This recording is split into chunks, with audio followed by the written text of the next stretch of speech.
My cat is there. First, I know this is crooked. This is sitting on my chair. Lighting is really bad, but it was better here than it was over there. And also I want to start off by saying my eyes look really black. I'm not sleep deprived. I actually got like 9 hours of sleep last night, which I'll get to. But what was I gonna say? Damn. Oh, I was wearing makeup today, and all my mascara didn't come off, evidently, and I didn't feel like, well, I couldn't find the makeup remover, so yeah, that's why I look like that. I'm hoping it comes off while I sleep, because sometimes that happens. Fellow makeup wearers, you may have noticed that. But anyways, what was I gonna say? Oh, I wasn't planning on doing like a vlog. I was gonna wait until I had more details. I don't know if I just talked, I don't think I talked about this in the last vlog. I think I only talked about this on my Instagram. Do you wanna say hi? She's so cute. But yeah, about how I was trying to plan a like personal showing of Paper Birds, just because I've been working on the project for a long time and I want you guys to be able to see it. And I did reach out to Marcus Lewis to see if he wanted to like partner for an event, and he responded, and he was like really into the idea, but I haven't been able to get back to him yet just because it's been kind of busy. But yeah, so that's exciting. Stay tuned for that. And then I have that event, which I think I definitely mentioned on my Instagram. I don't know if I mentioned on here, but I have that event in October, which is exciting. But anyways, I wanted to talk about I think two things, but I'm gonna start with the one main thing, which is I just wanted to kind of like briefly talk about the physical effects of EMDR, because that has been shitty but also really fascinating, and it's my hope that, like, I don't know, one day, since when things are on the internet, they're on there forever, pretty much. So also, by the way, I'm looking down because I'm petting my cat. I don't know if that was like a given, but anyways, someone will like be able to watch this and be like, oh my gosh, I'm going through that too, because it's very weird. But anyways, so like this is something that I noticed when I started trauma therapy, and just to preface again, we haven't started reprocessing yet, which is like very intensive for most people from what I've heard. We have been doing like the bilateral stimulation, so we'll do exercises with that. But again, we haven't gotten to the desensitization, reprocessing stuff, which is when you actually like pull up your targets, like those negative memories or feelings, and then start to, one, desensitize yourself to it, and then two, reprocess it. So yeah, we haven't been doing that. We've just been doing exercises with the bilateral stimulation. But I've noticed like the past couple of months, I would say, I think this started in like, actually, I don't know, somewhere between like May and July. I know that's a pretty big timeline, but I don't know. I don't really have a shorter one to give. But anyways, sometime over the like summer / spring, when I started therapy, I noticed I started getting like more aches and pains. And you know what, now that I think about it, I think that was July, because I think that's when things started to get more intense.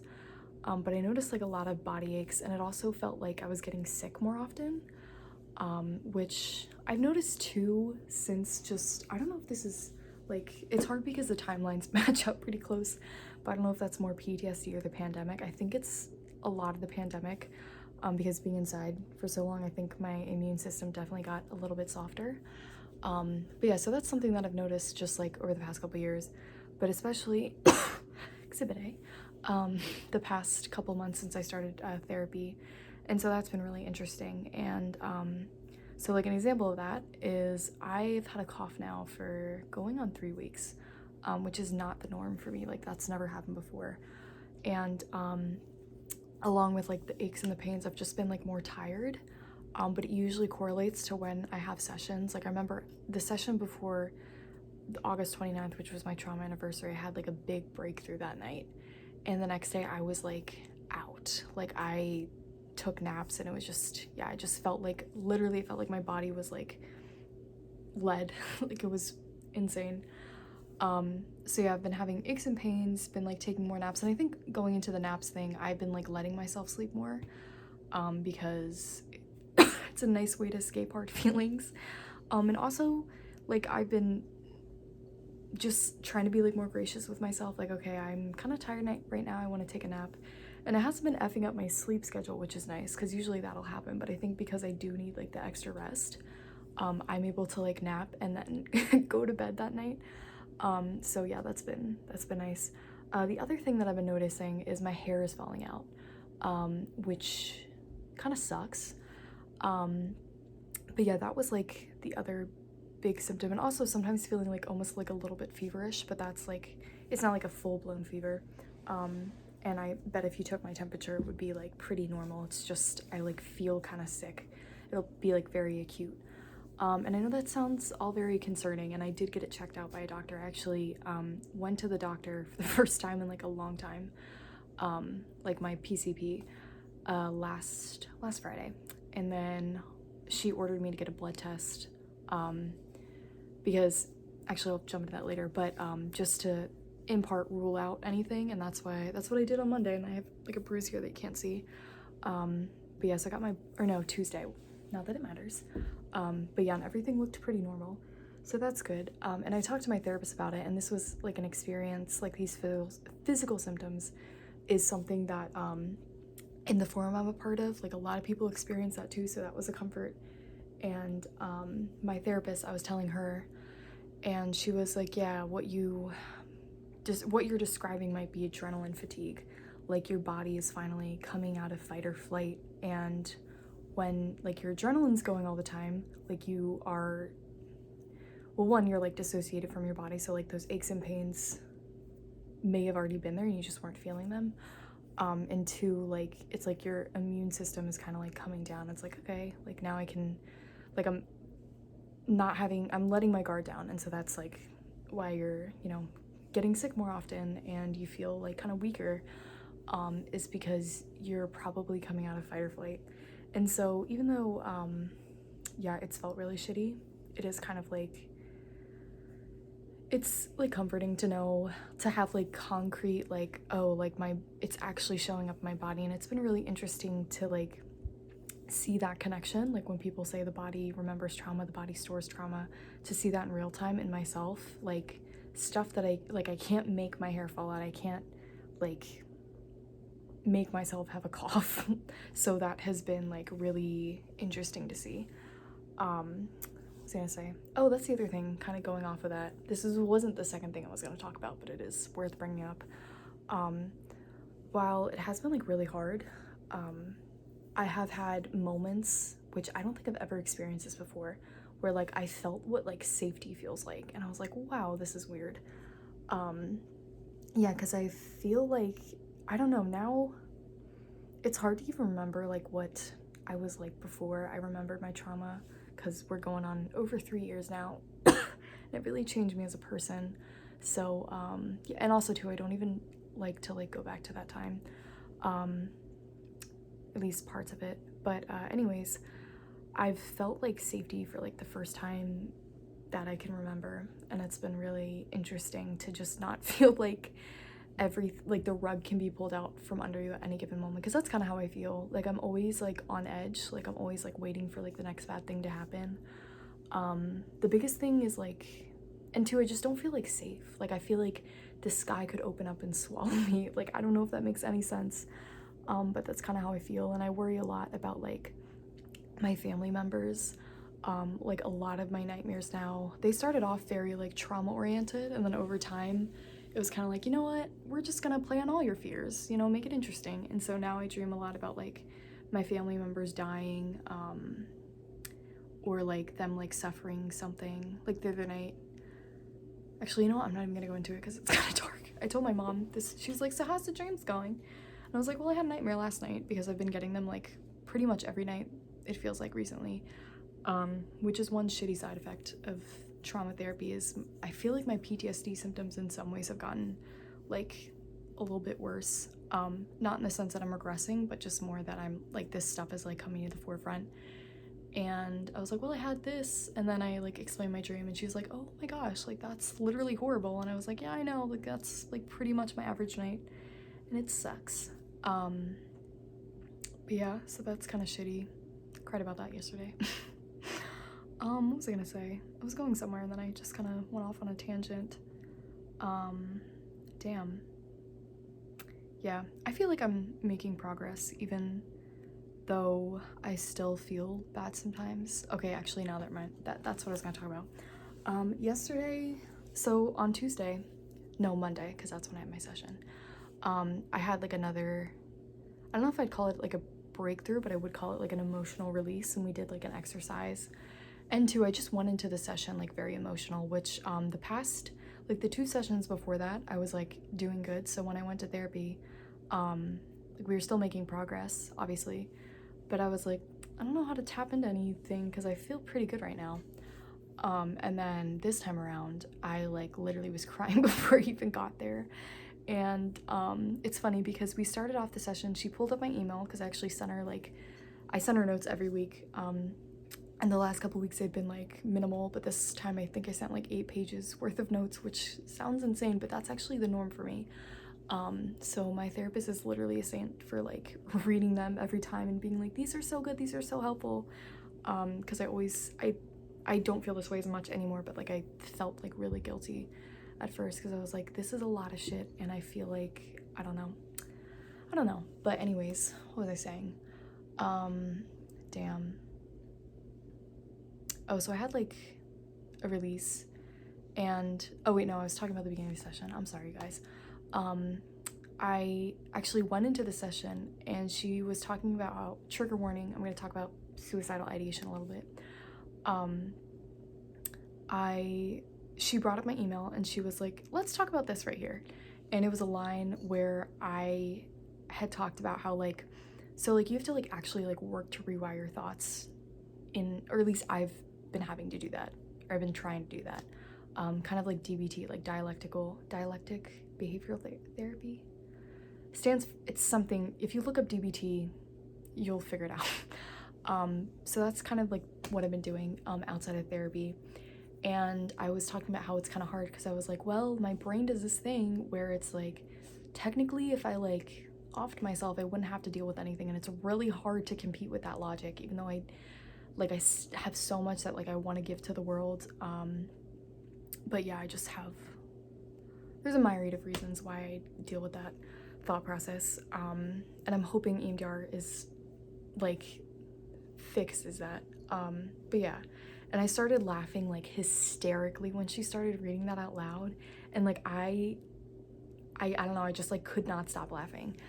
And she was like smiling at me because she tends to like, I've noticed, like mirror my emotions. I think it's like a form of, I don't know, it is comforting, and I think it's intentional. So she was like, she's like, I know it might be silly, but like it's not silly. And she didn't mean that like a condescending or a mean way, but more just like like, hey, like this is like serious and I'm listening to you, like I'm here to talk about it with you. So like a way that was like comforting. And I just like kept like laughing, and then within like I think a minute and 30 seconds I was crying. And I had been laughing because I didn't want to cry, I think. Because nothing was funny. I was just like, I don't know. That's happened to me before, but like that was very, I don't know, I was laughing a lot. Like for like probably 2-3 minutes straight. I just like couldn't stop laughing. And she was talking about like, yeah, pretty dark stuff. But yeah, so I thought that was interesting. So anyways, my point of bringing that up was I went in with like a lot of emotions. And we were talking, and I think the last vlog I may have left off that my therapist said we were going to start reprocessing soon. And in my last session, so not this past Monday, but the Monday before that, she was like, you know what, I think I may have like jumped the gun on that, sorry.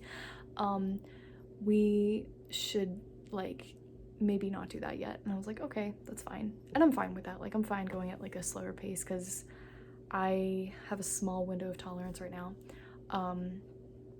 And then this past session, she was like, you want to try like DBT first before we do EMDR? Like, I think that might be a good idea. And I was like, yeah, let's do that. Which, side note, but I like love my therapist. I think she's just done such a good job at like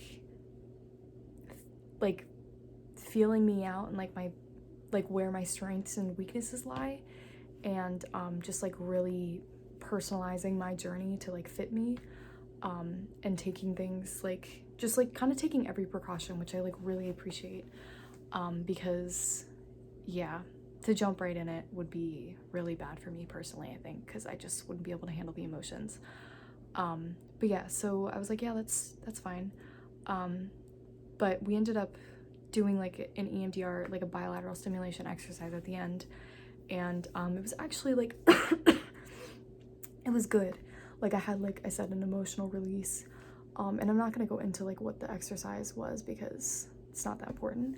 But it was interesting because the next day, which like a lot of people tend to call it like a hangover, I felt I didn't feel like bad at first, I don't think. Like I didn't feel great because I hadn't been feeling great like in general. But it was weird. Later in the evening, well, no, first I'm gonna talk about something that happened before that. I was in my room and I was like, wow, I feel like really shitty. And I closed my eyes because I was gonna do like some kind of visualization exercise, like just something positive, like picturing my future in a positive light where like everyone I love is healthy and I'm happy and healthy.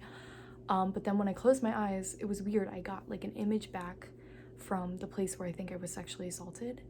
And so that threw me off. And it was weird because it was like, I knew the feelings that I was feeling were, or this is my theory, I don't know this, but it felt like the feelings that I were feeling were not of the present. It was from that like memory, like from that incident. And I like kind of immediately pictured like my body as like a clock. And yeah, I just thought that was interesting and I wanted to share. And then and weirdly it didn't shake me up as much as I thought it was going to. But it was something that like stands out to me, and it was a new image too, and I've talked about how I've gotten like images back from the same place, and so that was a new one. But yeah, then later that night I went to, I'm surprised, I hope my camera doesn't run out of storage, or my phone rather.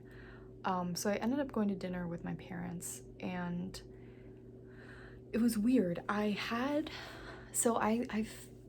emotional flashbacks before, but it's been a while since I've had like a super intense one.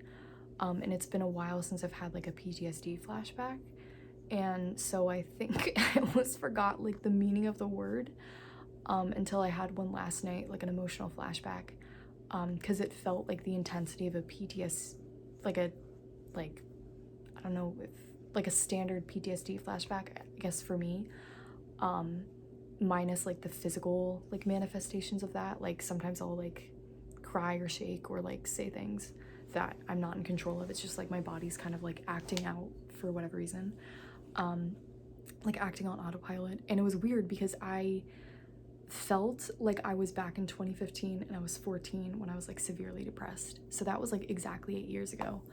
And it's funny because exactly 8 years ago today, I have a what was I gonna say?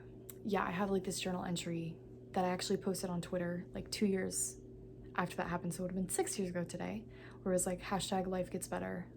This was a journal entry I did as a freshman, and it was like a journal entry where I was like talking about how I was really depressed and I wanted to die. So yeah, that was really confusing and I didn't need to bring that up, but I thought the timeline matching up was maybe significant.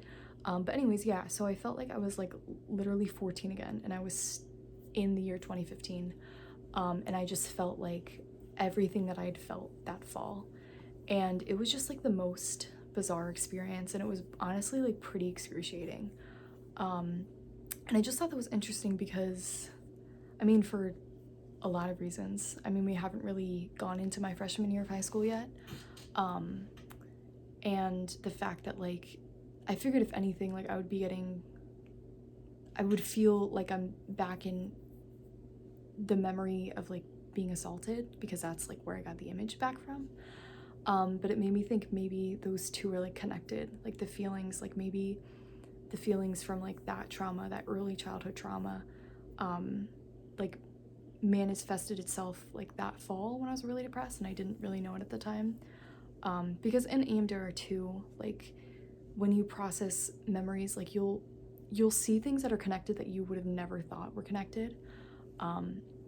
And I don't really know a good way to explain that, because I have experienced it myself, but not like with traumatic memories yet, because that's not something that we've tapped into, but like with positive connections I've been able to make. And it's been really interesting to see like where your brain goes in the connection, like it, so the whole, okay, sorry, I'm getting sidetracked, but like a lot of like the thought process behind EMDR is that like your brain is creating new neural pathways. And it's interesting because like when you're doing EMDR and you're like feeling those connections, it feels like that's what your brain's doing, if that makes any sense. So anyways, it just made me think that maybe that fall and the early childhood trauma are connected, which would make, I think, sense to me.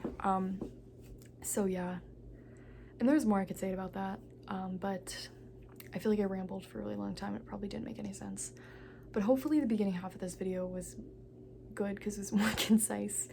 But yeah, so I'm sticking with therapy. I do have times that are like really hard, but I also have had times that are like really good. And I may have said this earlier, I can't remember, but it's interesting how you can make progress when you don't necessarily like feel better, because I've noticed like different changes in myself and felt things shift, even though like I feel really shitty sometimes. So that's something to remember, because I feel like that doesn't necessarily match up with like our idea of hope, where it's like hope is like, yay, like rainbow and flowers and 4-leaf clovers, but sometimes it's like looking at like, I don't know, the end of a storm when like the clouds are receding and like the earth is wet and everything kind of feels gross, but you're like, oh, the sun's like peeking out behind the cloud, like something's coming. Hopefully that made some kind of sense. But yeah, I'm gonna hop off. Hopefully sleep well tonight. My cat's gonna say bye. She's purring, but you can't hear it. All right, have a good night, folks.